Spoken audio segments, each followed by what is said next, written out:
Professor, which of these two particular groups that you refer to as the instrument of the state in targeting the Kuki community, if I heard you correctly, could you tell us a little more about these two particular organizations? They are Métis organizations, I assume. Sort of a little background about them and why you say they are being used as an arm of the state to target the Kukis. Yeah, you see, these two radicalized militant organization, namely Arambai Tengol, looks like has the patronage as well as the support of Lei Semba Sandazaba, who is the incumbent Rajya Sabha member. In fact, the Arambai Tengol is, in effect, an radical organization, which obviously do not have a website of its own, but it is clear from Facebook posts as well as social media circulation that they have been consolidating in various parts of the valley areas by recruiting,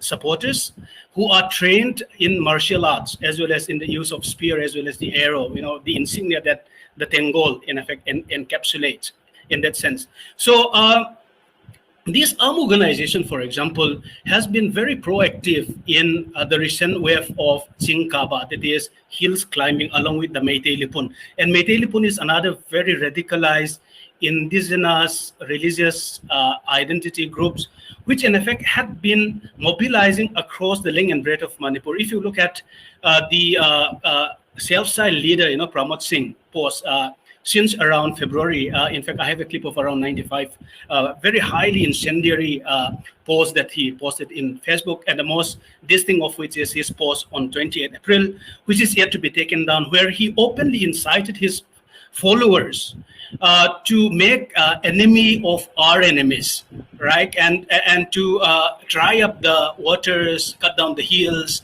and the trees in the hills, and to openly, quote unquote, annihilate all our tribal brethren, which is a kind of incendiary speech which encourages his followers to engage in genocidal attacks against the Kukis, who he branded over time as illegal immigrants, foreigners, so on and so forth. And what is interesting about these two arm organizations is that they inherit a very radicalized militant ideology, which more or less, in effect, echo chambers, the kind of militant ideology that some of these very radical Meitei militant organizations in the valleys, like the PLA, the PREPAC, or the RPF, in effect, had nurtured, since the late 1970s. And this radical organization, in effect, spearheaded routine boycotting of Indian Republic as well as Independence Day. So in that sense, the revival or restoration of this indigenous Sanamahit radical, idea has been responsible, for example, in replacing Meitei Mayak, which is, which in effect revived Meitei Mayak as an indigenous script in preference over the Bengali script, for example. And they have also been responsible, for example, in extensive boycotting of Bollywood films shows in the valley areas in the 1990s. And to that extent, I feel that these radicalized militant organizations who are now used by Biren Singh government for short-term electoral gain have, unleashed extensive violence, which targeted a particular community called the Kuki Zou people, as it were. And you could all see how organized orgies of violence have unleashed extensive ethnic cleansing as well as genocidal attacks of the Kukis, as it were.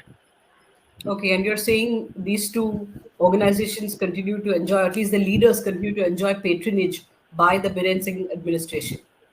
Yeah, the fact that they have patronage of the state is very clear, because had it been a state in which you have law and order in place, Pramod Singh post would have in effect invited arrest and detention and prosecution under a very stringent, unlawful activities prevention act, because it is a crime of the highest degree, which is not permissible. In fact, which foreground the whole spectacle of violence as well as genocidal attacks against the Zou communities that we have seen since 3rd May. So in that sense, I think without the complicity and active patronage of the state, such rogue elements in the society could not have been allowed, to remain scot-free till today.